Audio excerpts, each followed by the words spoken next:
everyone. Thank you for joining us for this community conversation. I am Claudia Catota, and I will be moderating today's conversation. This morning, we will be hearing from various presenters on faculty recruitment and retention, ethnic studies, and the Young Men of Color Initiative. These are all very important initiatives in supporting our diverse student population here at CSUB. The presentation will be followed by a Q&A and will be recorded and posted on our Equity, Inclusion, and Compliance website. Before I start, I would like to introduce Vanessa Chica-Itza, our ASI president. Vanessa, would you like to say a few words? Yes, can you hear me okay? We can hear you. Okay, so hello everyone. I would like to welcome everyone to the second edition of the CSUB Community Conversation. My name is Vanessa Chica-Itza, and I am your ASI president. I would like to begin by thanking everyone who is in attendance today, and I would also like to recognize all of the students who attended our previous community conversation event. I would like students to know that all of the student questions, concerns, and suggestions were taken into account when planning today's event, and we will continue to take all of student feedback into account when planning for the future events. I look forward to listening to what the speakers have to say today, and I look forward to the future conversations that we will have throughout the summer.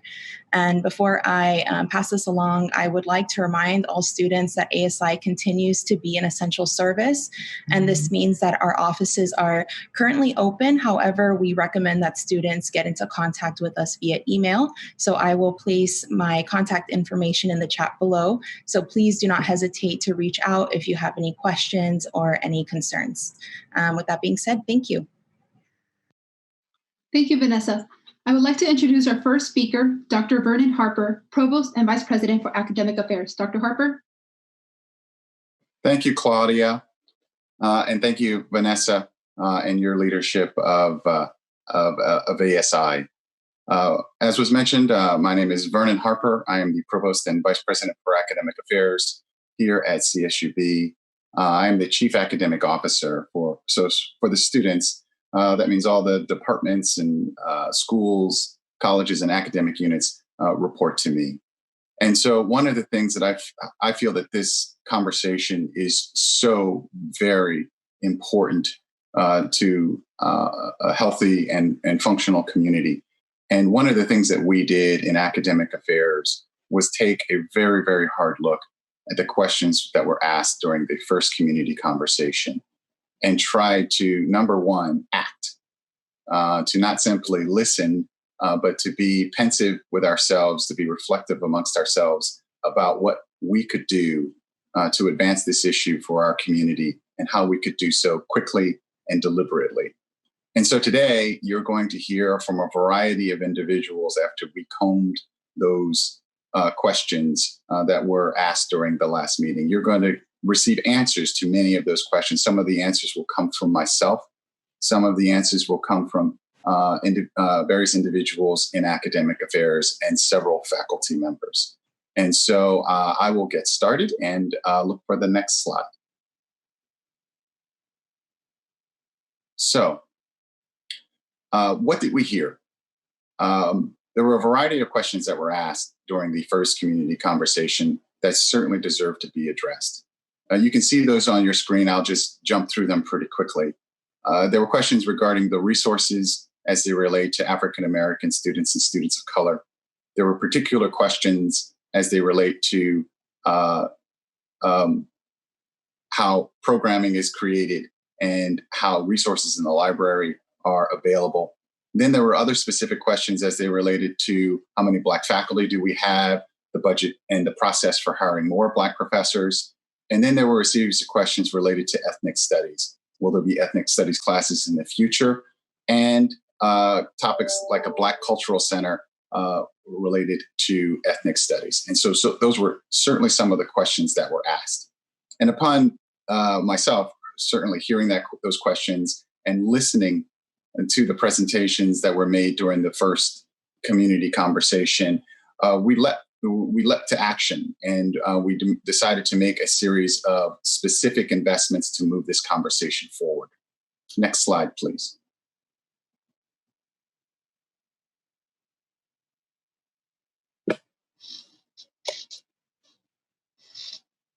And so what you can see there on the screen is I made some very immediate investments in the interim between our first conversation and this one. First of all, I allocated $10,000 to support the faculty in the creation of an ethnic studies department proposal. And so those faculty are here today. And the proposal, I hope, will someday lead to an ethnic studies department. Importantly, the creation of an ethnic studies department is entirely dependent on our governance structure here at the university. It is the faculty that will decide as to whether our academic portfolio will be expanded by an ethnic studies department, even with my encouraging to do so. It is the faculty and the academic senate that will ultimately weigh in on the inclusion of an ethnic studies department. However, I did want to provide resources to the faculty to start that particular process that will ultimately run through the academic senate. Secondly, I invested $10,000 specifically in math tutoring and peer support for African American students this fall. Mathematics is a challenge for many students, and we wanted to make sure that the resources are there for our African American students and other students as well to support them in those difficult classes. Next, I invested $15,000 in stipends for faculty members to African American students, and I decided to invest another $4,000 in the Virtual Center for Social Justice that Dr. Martinez will be talking about today. And so before I hand it off to my faculty colleagues who are going to talk about the library and programming, I wanted to be clear that it was that conversation, and those conversations are important, even though they may be difficult, to oftentimes move the needle. And I wanted to let all of the students know that you have certainly, in collaboration with the campus, moved the needle. Next slide, please.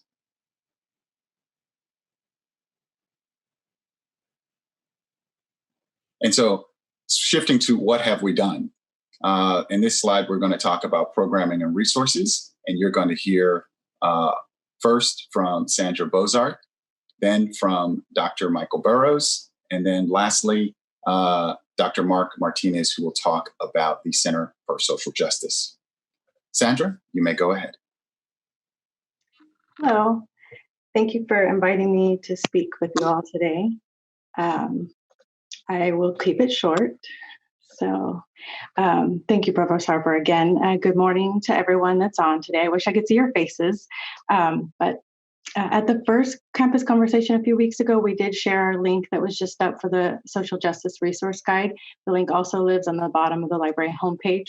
We appreciate and encourage you to share any resources that you recommend for the guide by contacting your librarian, myself, or using the Suggest a Book link at the bottom of the library homepage. Thanks again to all who helped put the resources together for that guide. We know there are thousands of items we could include on that guide, so it will continue to develop and grow, and already has new resources since we first put it up about a month ago. I just want to speak to a few things that the library is doing and has been doing. As you know, the roles of a library have evolved over the years, but what hasn't changed is our connection and commitment to our students, our campus. From public libraries to prison libraries, the library is always the main hub, the center, the heart of the institution, where all are welcome, respected, and supported. This has not and will not change at the Stern Library. We are in the business of sharing for free, always. It hasn't changed due to the pandemic or the most recent injustices. We will continue to be that safe, mutual, shared space, virtual shared space that provides free access to research, inclusive services, knowledge, and an abundance of resources. New and old partnerships and collaborations will grow so that we can continue our programming efforts through virtual outlets. In the fall, our events will look different only in their virtual format, but they will continue to be diverse and aimed at reaching our students' needs. I could list the many ways the library is supporting students of color and our magic clubs, but I wasn't given enough time today. So I'd like to highlight just one more area. Many of you who have worked with the library and the Affordable Learning Solutions program that is geared towards making textbooks more affordable. Many of you have worked with me on that. So you've heard me talk about textbooks as a basic need and a social justice issue. Over the years, through the Affordable Learning Solutions Initiative and Textbook Affordability Act, we have brought in over $300,000 to CSUB to support the efforts of providing free or low-cost textbooks to students. CSUB now has our first Z major in the Child and Adolescent Family Studies Department, and we're working towards a Z degree for CSUB. We're just the second in the CSU to do this. No one in the CSU has a Z degree, so let's be the first to do that. CAVS was the winner of the annual ALS Department Award and has recently brought in $25,000 to support faculty in making textbooks more affordable. I know you're all clapping right now, right?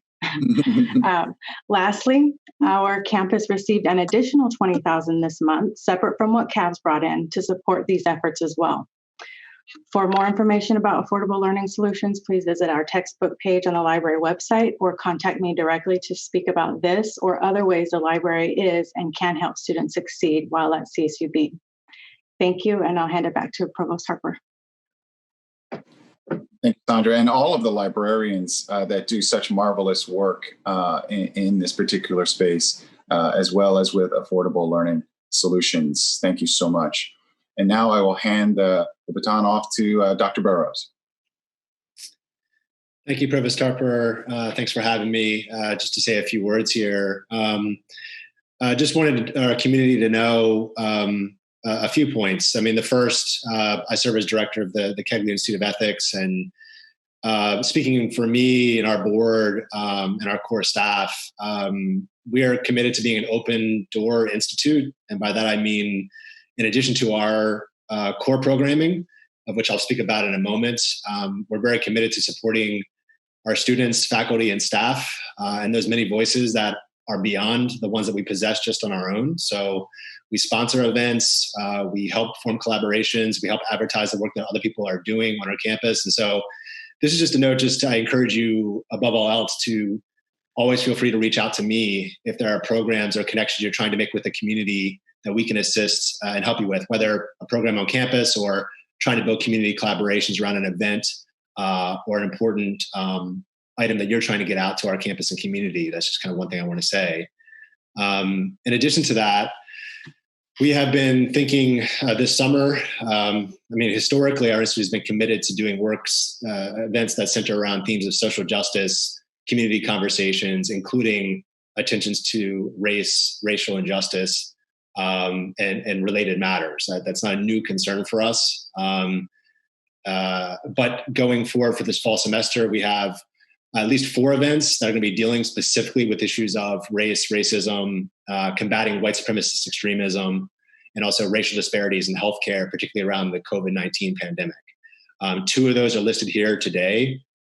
These have come out of collaborations with our board, but also a lot of conversations that I and my team have been doing with community and campus members and faculty and staff around events that they want to see happen.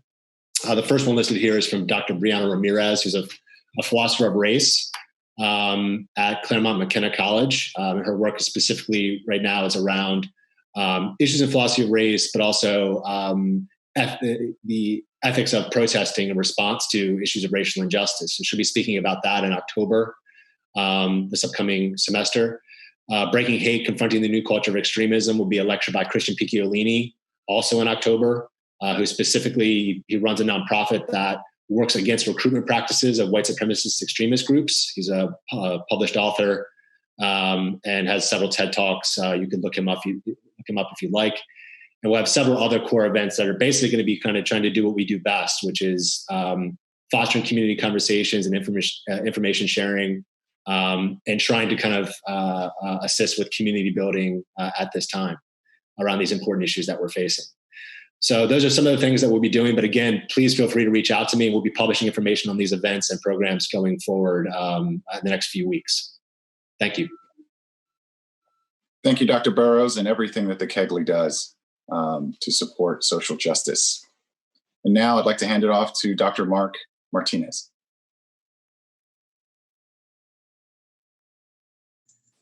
Thank you, Provost Harper. Very briefly, we've had the Center for Social Justice now for about 4 years, and we initially started off with a grant from the California Endowment, and we've done a number of things. But I want to speak specifically to the virtual Center for Social Justice webpage that Provost Harper is going to help us develop. In a few words, what we've been doing over the last couple of years is we've been taking a documentary that we did 3 years ago, and it ended up winning the Hollywood International Independent Documentary Award. We were able to go out and do the red carpet walk and all the rest of that stuff. And we've taken it across the country. And this past summer, we were in Paris and also in London and York. And we did presentations in both France and England.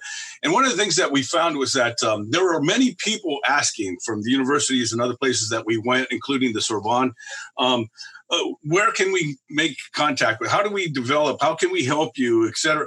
And so this is one of the reasons why developing a virtual Center for Social Justice is so important, because we've already developed a strong track record at pointing people who are interested in issues of social justice towards some of the issues that we're grappling with here in the United States, but in particular here in California and Kern County. So with this center, we're going to do a number of things. And among those things include telling stories. We're going to continue developing documentaries. We have one that we're hoping to have. We should have online by October, and we really don't have enough time to talk about that. But what we're going to also do is focus attention on some of the developments that we've been seeing going on with the private detention centers here in Kern County, and in particular focusing on the lives of migrant communities who have been detained. And I'll just be blunt here. We already know that there have been instances of torture in these centers, and we have the stories, and we're going to document those, and those are going to come out on this website. We're going to be telling continuous stories, including stories that one of our board members happens to be the former chief of police here in Bakersfield, Lyle Martin.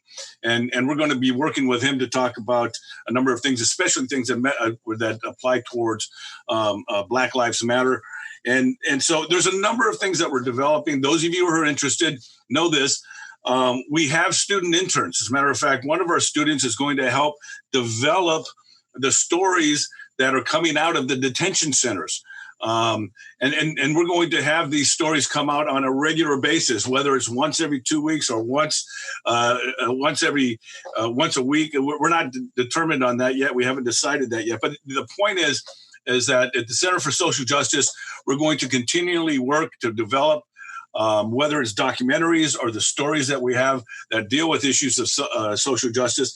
The documentary, just the final word on that, will be weaving together what's happening with Black Lives Matter, what we're seeing in the detention centers and with immigration community. And we're also going to take a look at what's been happening with the Asian community in the last 100 years in the United States, going all the way back actually into the Chinese Exclusion Act in the 1880s, and what we saw with Manzanar, the detention centers, or the detention of Japanese Americans during World War II. So there's a lot of things going on, but those of you who are interested, we've got I think enough for you to come and ask, how do I intern? How can I help you with the research? And so with that, I think I'll pass it back to Provost Harper. Thank you, Dr. Martinez. And I want to thank all of the internal presenters for what they have presented in relative to the programming and resources as it relates to people of color and social justice. Thank you all. I appreciate it. I'll take the next slide. I will take the opportunity to address one of the questions that came up in the last campus conversation as it relates to data, specifically as it relates to African-American faculty. I've provided context to that with this particular slide, and all of this information is already available off the institutional research website. So this is not new information in any way, and nor will I be really going in depth in it. And I really appreciate the conversation from the last meeting. I was very familiar with these data prior, but it allowed me to revisit it and really inspire me to do more and to use the office that I have more to encourage the diversification of our faculty. And so one of the things, what you're looking at right now in the chart that's in front of you is old data in terms of it's 2010. I'm about to show you current data in a second, but I wanted to be able to show context after the conversation that we had last week. One of the things that I wanted to make sure that was clear to everyone was that we also take a look at these data over time. And so what we have here is, if you take a look at the Black and African American faculty right in the middle there, I have it highlighted and increased in size. You see that in 2010, for Black and African American faculty, we had 5 individuals who were lecturers. And those are individuals who may work part-time here at the university, but also may work full-time. And they're just as valuable as anybody else in the university. Our lecturers are an extremely valuable part of our community. And then in the next column, in yellow, and the 2 yellows, you see tenure and tenure track, a 9 and a 3. And then moving over, you see the grand total of 17. So this is, again, 2010. If you drop down to the bottom there under grand total, you see the total faculty in 2010 was 388.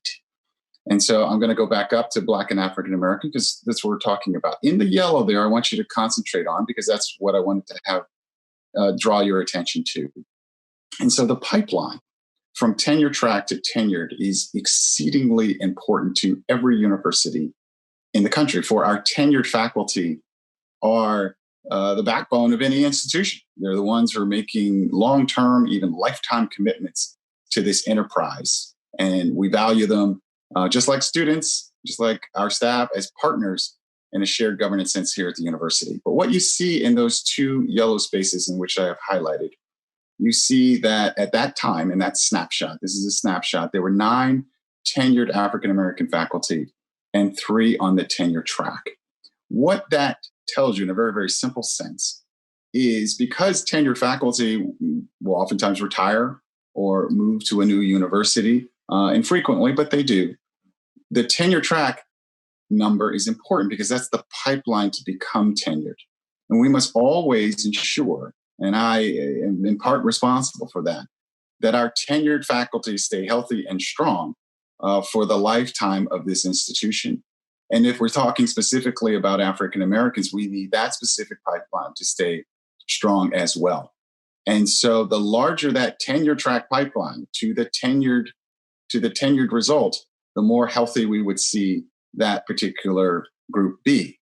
And if that tenured pipeline is larger, then over time we would see if the tenure track part of the pipeline is larger, we would see growth in the tenured group over time. And so I just wanted to show you data from 2010. Now we're going to take a look at 2020. You can change the slide. Okay, so here's the data. Same data. If you look at the label column, the labels are slightly different because the way we defined individuals changed slightly since 2010 to 2020. And so this is our upcoming data for the fall of 2020. And you see lectures have increased slightly for that overall, but 451. But for African Americans, that's also increased from 5, I believe, to 27. But that tenure, that yellow box in the middle, the 5 to the 8, you can see that hasn't changed very much.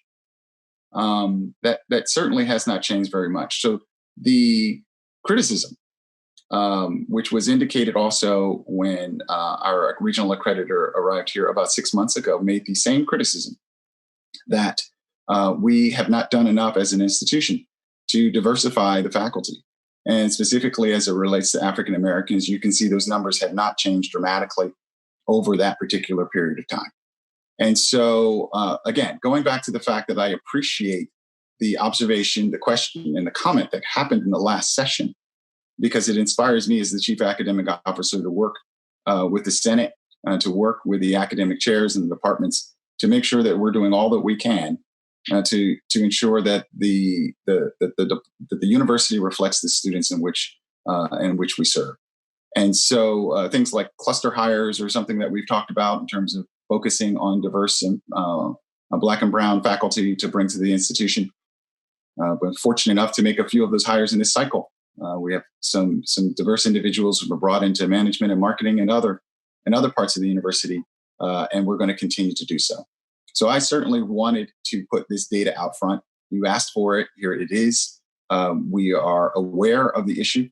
And I am personally committed to making sure that we do everything that we can in order to improve the diversification of the faculty here at CSUB so that we all reflect the students in which we serve. Next slide, please.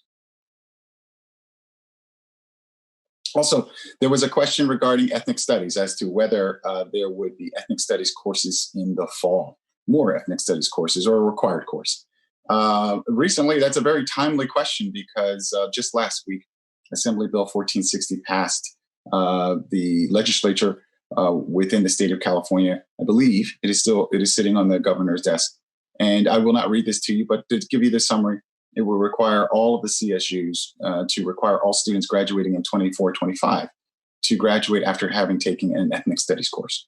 And so this would bring about significant changes to the university, of course, which is part of the reason that we're encouraging the creation of an ethnic studies department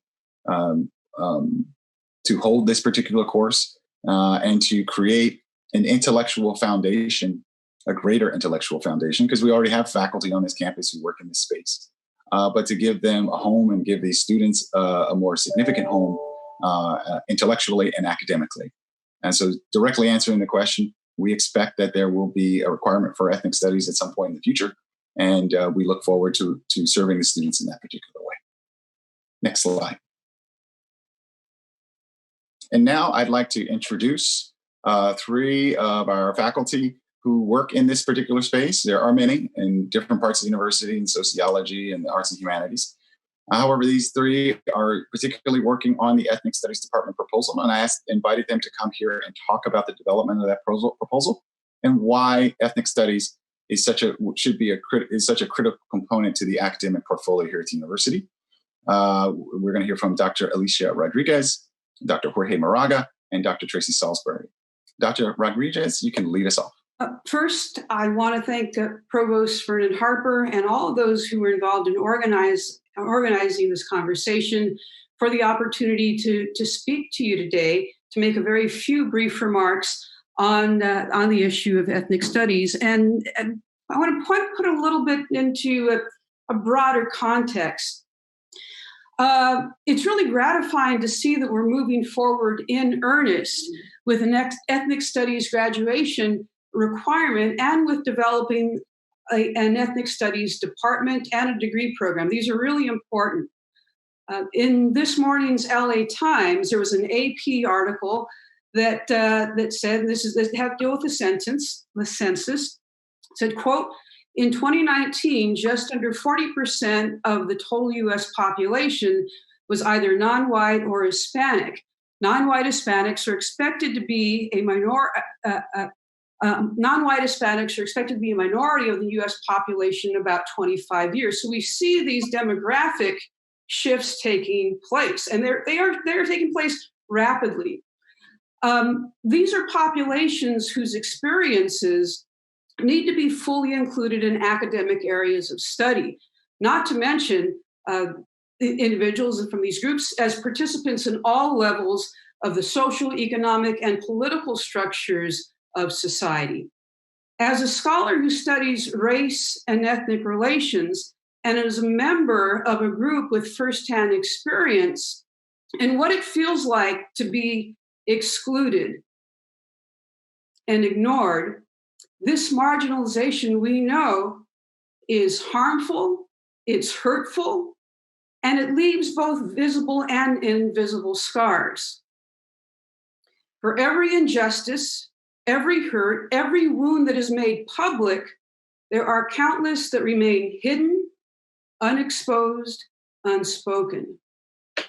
To be sure, English, sociology, history, anthropology, religious studies, and other disciplines have long offered courses that focus on these populations. When I began my study as a student and a history major here at Cal State Bakersfield in 1985, one of the courses or courses that were required were as part of the history major, so part of a selection of courses, were on African American history and Mexican American history. Those courses were offered, and they were among the requirements for the major, as well as courses that students could take to satisfy the was called at the time the Gender, Race, and Ethnicity University requirement. But there's not been an in-depth, cohesive way by which students have been provided with the opportunity to study the collective experiences of these populations, and certainly not from the perspective that the academic discipline of ethnic studies brings. We all know that George Floyd's murder, witnessed around the globe on film, has helped highlight systemic cancers in our country that are long overdue in being eradicated. Notably, as I want to point this out as a historian, it was the early years of broadcast television news that large numbers of Americans across the country and news film footage got to witness the Bull Connor approach and how peaceful civil rights protesters were treated. That brutality shocked the way Americans outside of the South viewed this history, and it did bring about a new commitment to change.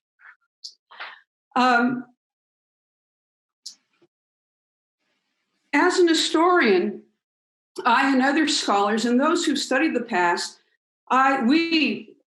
all of us really, we're well aware of the backstories, the countless episodes of injustice, the deep roots of the current events that are now being brought to the broader public in conversations, in publications all over the world, not just the United States.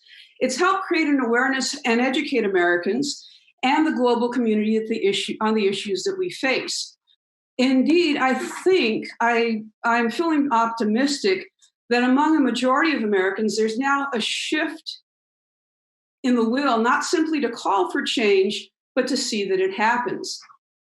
As we move forward with an ethnic studies graduation requirement and establishing a department, a degree program, we're doing our part to educate future members of society. We can wring our hands about elected leaders being dangerously ignorant and advancing ideas and policies that are reactionary, divisive, and destructive. But we have to remember who puts them in power. We have the opportunity to educate so many future generations of Americans. I'm pleased. I think we'd all be very pleased that we're taking steps forward to make changes. But as an historian, I want to caution against, congratulating ourselves now. I don't think anybody's giving high fives at this point, but we need to be cautious and mindful that there is a lot of work to do, a lot of work yet to be done. Thank you. Thank you, Dr. Rodriguez. Dr. Moraga? Hi, thank you for having me. First off, I want to acknowledge that we are on Yokuts tribe land. And so really the reason why I'm here is essentially as one of the faculty for ethnic studies, where we're in the beginning stages of developing this departmental proposal. And so if I could get the slides that I've provided, the first one, please. Yes, thank you. I just wanted to provide initially, some kind of like context as to what really is ethnic studies, being cautious that we may have AB 1460 in the books, but we also have to be wary of how it's going to be implemented across the CSUs. So just as a friendly reminder, ethnic studies is simultaneously an academic field and grassroots community movement that at its core challenges power, hate, and ignorance, specifically racism, settler colonialism, and racial capitalism. It was born out of struggle with roots in the decolonial movements and as well as the US race and gender-based social civil rights era. Ethnic studies is not only American history, it is California history. It started in the Bay with San Francisco State University students and educators that essentially formed the Third World Liberation Front. This is the longest student strike in all of US history. And so we can see sort of, the initial roots that it was a radical, aggressive form of direct action than the previous peaceful civil rights actions. Demanding equal opportunity, autonomy, and the creation of an oppositional culture. You can see through this slide sort of the Third World Liberation Front was an inter-ethnic, right, a multi-cross-racial solidarity movement. And so there's wonderful, hopefully the links can go up soon for everyone to see. But if you haven't seen that, I would encourage the university to watch Agents of Change. Maybe we can get that as one of the library resources as well. The second slide, please. At its very core, right? So off Rethinking Ethnic Studies, we get a sense that ethnic studies is rooted in knowledge and power. And knowledge and power is rooted in individuals, but it's what perspectives get framed that allows us to better understand the society and the world that we live in. So at its core, ethnic studies' purpose is to respond to students by developing their critical understanding of the world and their place in it, and ultimately prepare them to use academic tools to transform their world for the better. So essentially, this is the purpose that guides the teaching, the pedagogy of ethnic studies. As you can see here, these are three main themes that comes from Rethinking Ethnic Studies. And we get a sense that if we're doing ethnic studies, we're doing decolonization as sort of a liberatory process, where ethnic studies scholars and students are committed to anti-racism. To follow up with Dr. Rodriguez and her opening statement, this is a moment where we are active agents in creating the society, imagining the impossible. And ethnic studies is always invested in calling out status quo power, and essentially providing students and our community with an anti-colonial education. So the idea that we're just studying figures, that we're just studying dates, that we're just studying geography, it's about actively engaging our critical consciousness in a way that allows us to empower each other, to grow in a radical love, and become critical agents of the world that we want to be in, to create and leave for future generations. And so lastly, the next slide, please. All of this, right? The origins, the purpose, what's the result? Ethnic studies has a proven track record for the past half century. It saves lives, it liberates lives, it empowers lives. Because ultimately, ethnic studies is interested in these big meta curricular conceptual tools that allows the quote unquote minorities to finally see themselves in the history textbooks, in the conversation. We need to call out, right, all of the ways that oppression occurs, and ethnic studies has proven to be a medium to empower ourselves. And Christine Sleater has written extensively regarding how ethnic studies isn't just a Black and brown thing. Ethnic studies is for all students of all races, of all genders. And the fact that I have the honor to have graduated with a CSUN background in Central American Studies and History, and to have a background in comparative ethnic studies where I did my graduate work in the field of American studies, I'm very excited, I'm very hopeful, and I'm very proud that CSUB is taking the directed steps in order to ensure that students of this time, but also for decades to come, have the power to really reimagine what Kern County can be. So I'll leave it at that. Thank you for your time.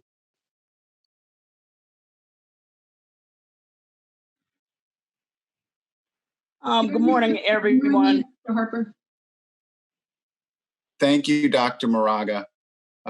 He certainly made some outstanding points, and he also showed how many great educators we have here at CSUB. I really would love to have taken his class. Dr. Salisbury is next. Thank you for waiting, Tracy. Yeah. Good morning, everyone. I want to kind of get us a little reminder of exactly why we're here. Today happens to be Tamir Rice's 18th birthday. If you don't know who Tamir Rice was, he was a child who was murdered by the police in Ohio in less than 2 seconds. And I imagine for his mother, she had dreams of celebrating his 18th birthday today, where he would have graduated high school today, we hope, and would have been on his way to become a college student like many of you that are on the call today. And that's why we're here. Okay? That's why we're here. And that's deeply distressing to me. If only social change occurs particularly in educational institutions, because someone Black is viciously murdered and you struggle to deal with Black pain, we have a problem here. Black lives need to matter while they're alive. We're here because we are trying to get people to value the lives of Black people. You can't practice anti-racism with anti-Blackness. Ethnic studies, I am actually appalled that we need to keep explaining the value of it. That's a diminishing of people of color in this nation who helped build America. But even ethnic studies came out of the strife and the death and destruction of Black people. So, as James Baldwin says, not everything that is faced can be changed, but nothing can be changed until it is faced. This is a time of self-reflection. This is a time of that we are going to do meaningful change. Those Black faculty numbers are horrible. A 2% change in 10 years? I love being a professor. And I love being a professor for one reason: working with students, helping students, shaping students, graduating students. But I am now entering my 20th year in academia, and very little has changed. I struggle to do my basic job because when I arrive somewhere, I am instantly recruited to have to serve in another way my colleagues don't. That must cease, along with this ethnic studies department. Everyone must serve Black students, not just the handful of Black faculty that you have. I want to see a sense of urgency and fast movement. I greatly appreciate President Zelensky and the provost, because I challenged them last week to show the things we're trying to do, because we are doing some things. But I want to see some pace. We are in crisis. Black students are in crisis. Black students at CSUB do not feel like they belong to the Roadrunner family. That should make your heart sink. You have Black faculty, including myself, who do not feel a part of this campus community. That should make your heart sink. Ethnic studies as a department should have more of a meaning to our campus. It's going to show we have a true commitment to being leaders in this quest to make Black lives matter. Because if all Black lives don't matter, then all lives don't matter. So, in closing, I want us to realize what is happening now is a demand to center the lives and the stories and the pain of Black people. It's not entertainment. We want to feel safe. And that's your quest. College should be safe. College should be fun. College should be enjoyable. It should be challenging your mind, not making you wonder about the safety of your body. And I think we have the people in place to do that. I think we have a leadership that's committed to do that. But let's be the leader of the curve. Let's not be behind it. Imagine if we were having these conversations a year ago, before George Floyd died. We would be looking as a leader, but instead we're behind. So I'm asking for a commitment, with ethnic studies maybe being the starting gate. Let's be the leader. Let's be the world leader. Thank you.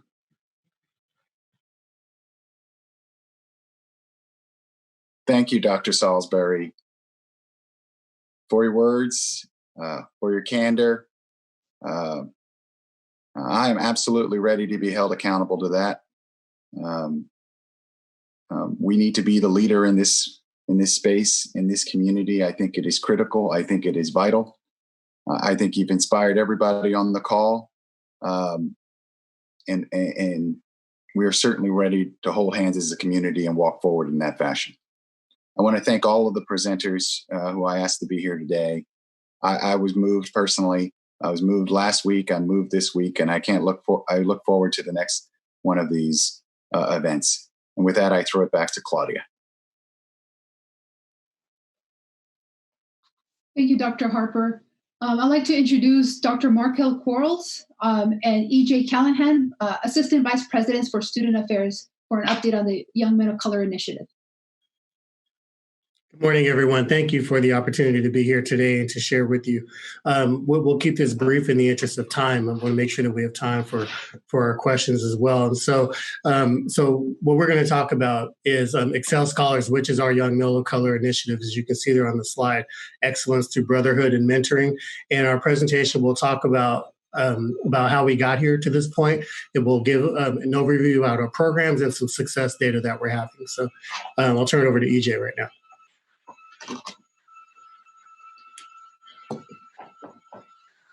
EJ? Yeah, I'm just making sure the camera's working, everything's fine. Also needed a moment just to gather myself. Dr. Salisbury, very powerful, very important, the words that you spoke this morning. We wanted to be intentional about the images that we're showing you on our slide. You know, as Dr. Salisbury talked about Tamar Rice, you know, my son's name is Elijah Callahan.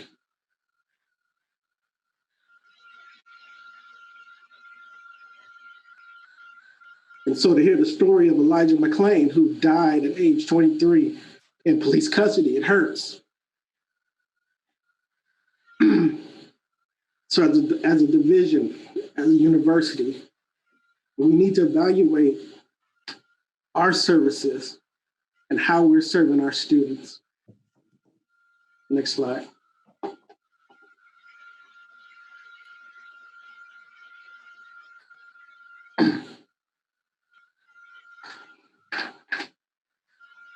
So the CSU has a system-wide symposium. It's called Young Men of Colors. It's a consortium. It's with 22 or 23 participants in the CSU on this.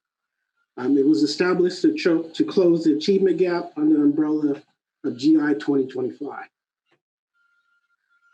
Our focus is underrepresented minority males as our target population. For CSUB, that's African American, Latinx, Native American, and Asian and Pacific Islanders. Next slide.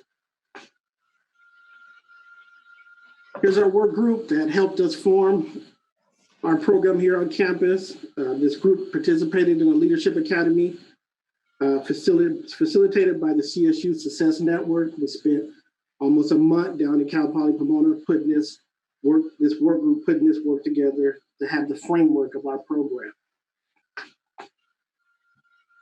Our motto, reach, keep, succeed.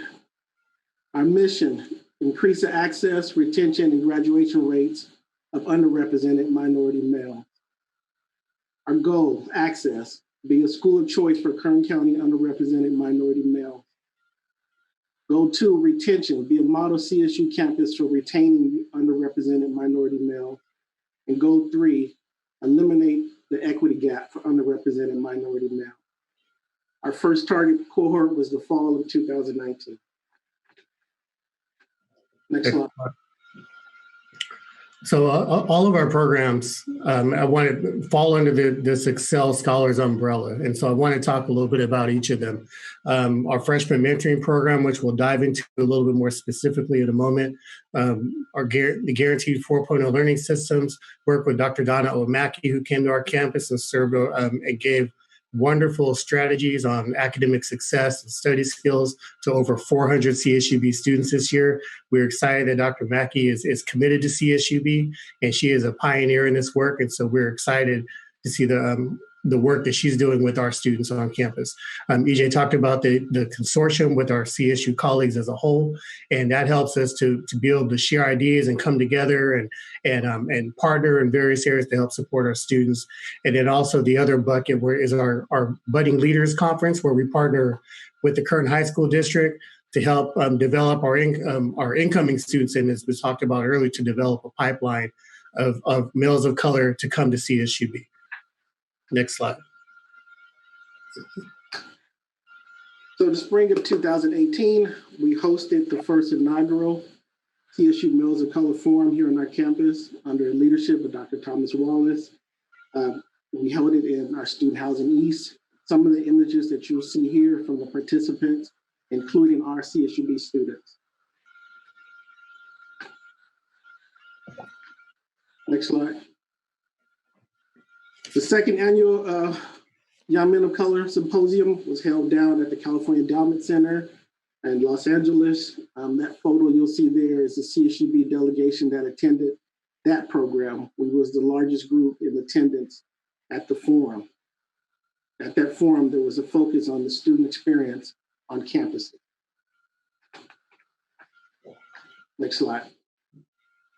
We're going to skip the video for now, Jorge, so go ahead and move to the next slide in the interest of time.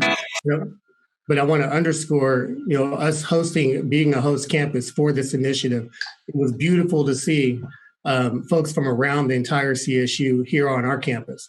And so we're looking forward to being a key partner with this, and we'll share in a moment about some things that we're going to be doing there. So next slide. So I want to talk about the freshman mentoring program here.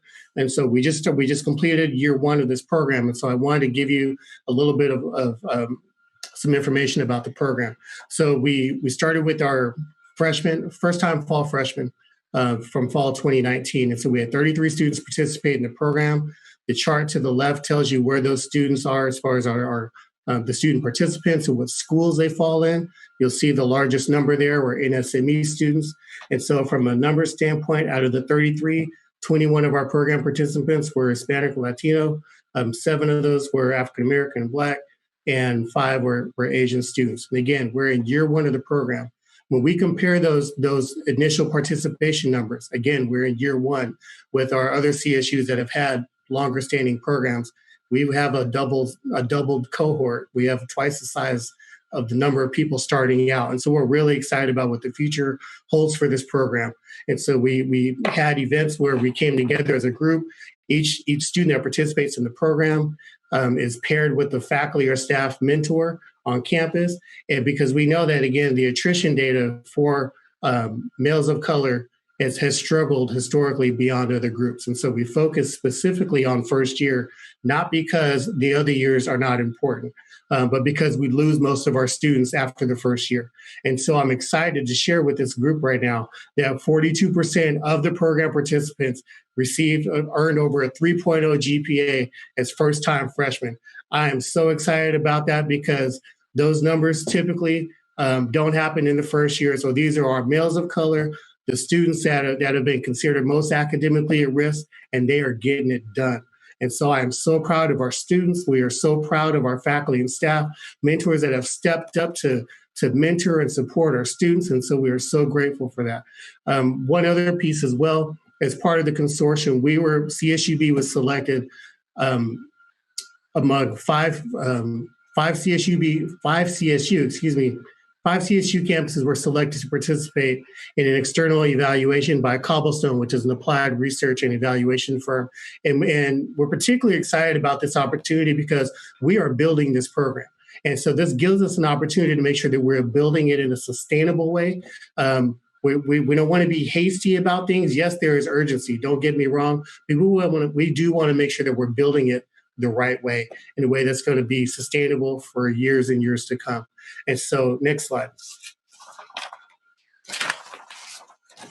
So again, I mentioned about Dr. Mackey Cummings serving over 400 students. We're in communication with her to see what this year is going to look like with the COVID environment, with our conference for budding leaders. There were 3 students per high school that were identified by the school leadership to participate in this program. And so we brought them to campus over the summer, and they were taught by our faculty and staff on topics related to leadership development, politics, ethics, student involvement, academic success, lots of things. And so we wanted to bring them on campus because we know that that is an important feature in getting students who want to attend your institution. We have a retention focus as well to support our students. And many of you that are on the call have been part of that effort to get on the phone and call students and make sure that they're registered for classes for next semester. We know that it takes a village and to get folks pointed in the right direction. And so we're looking for continued growth in those areas. With our budding leaders cohort, we brought them back in November to do some follow-up work to see how their first integration into high school was going. And so we're excited about the opportunities there. And so the high school district is a key partner with this. Next slide. So our next steps, I mentioned, we're going to be undergoing the external evaluation, which will be taking place this summer. We are currently recruiting for this next recruiting class of mentees. I'm super excited about the commitment of our mentors. And then we're also going to be integrating with Housing's Ultimate First Year Experience Program, where students are going to receive active and continued programming support and intentional efforts to support our students in housing. Thank you very much for this opportunity, and I'll turn it back over to the hands of Claudia. Thank you, Dr. Quarles. I'd like to thank all of the panelists for participating this morning, especially Dr. Tracy Salisbury, Dr. Jorge Moraga, and Dr. Alicia Rodriguez. As a product of ethnic studies, I know how transformational that is for our students. We have a few questions, and we're going to take a few extra minutes to make sure these are answered, but this was an important presentation for us to hear. Our first presentation is our first question is for Dr. Harper. Dr. Harper, when you were doing your presentation on the investments into tutoring and to the support of those mentors for African American students, somebody asked, when were the investments made? We are continually investing in our students. I upped those investments with the figures that I presented in the slide. I was inspired to take another look at it after the first conversation. But I want to be clear that we're consistently investing in our students, and this was a boost for the fall term. Thank you. Next question is for Dr. Harper. Dr. Harper, hearing from the Academic Senate is responsible for approving the creation of an Ethnic Studies Department. I have a question. This is from John Winkler. Has university leadership ever proposed or supported any efforts to create an Ethnic Studies Department at CSUB in the Academic Senate? Further, what is the history of any attempts to create an Ethnic Studies Department at CSUB in the Academic Senate? Just a point of clarification, the administration would not propose the creation of a department, only the faculty would be able to do so. I'm aware of one attempt about 2 years ago, and it was not approved.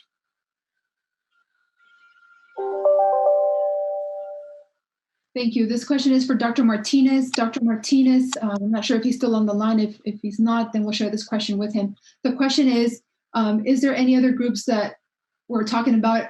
For example, the Native American Indian community, the Native American women are going missing at an all-time high and no one is talking about it. I'll make sure to relay that information to Dr. Martinez. Another question is, are there any Black women initiatives?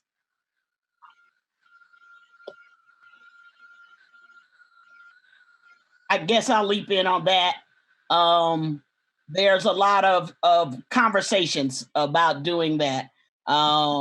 The Black Faculty and Staff Association has a number of programs they're putting together. I've made clear that any new programs that are created for males, that there's an equivalent program for young women. I think I was well heard on that by my colleagues. I think the Black female faculty of color have begun working very strongly to support one another.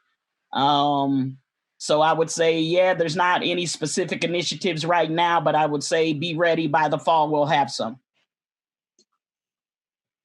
Thank you, Dr. Salisbury. Are there any other questions? And see no other questions in the Q&A. If you still have a question, please type them in the Q&A. While we're waiting for other questions, our next session for our community conversation is July 9th at 11 a.m. We'll keep this time, and the conversation will be hosted on a bi-weekly schedule. The next session will be hosted by Dr. Thomas Wallace, Vice President for Student Affairs. I see no other questions. I want to thank all the panelists this morning for their information. I think we can all agree that each of these communications or conversations could be in each other conversation on its own. There's one more question from Crystal Rains. What is CSUB stance on divesting UPD and putting it for programming for Black, Brown students or ethnic studies?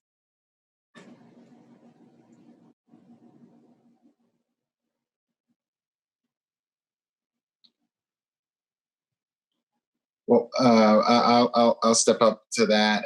That's a new question. It's the first time I've certainly heard of that. It's certainly something that we will contemplate. And since the question's been asked, I ask the community to give some time to contemplate that. Can I kick in on that a little bit? The California Faculty Association's Race and Social Justice arm has made this actually a specific demand. Our chapter has not quite shared this information yet, campus-wide, but I would agree with Provost Harper. It's for our campus in particular, it's a question to be discussed, but it's a new discussion. Thank you, Dr. Salisbury. I see no other questions at this time. Thank you again for our panelists. And again, the next session will be July 9th at 11 a.m. Thank you.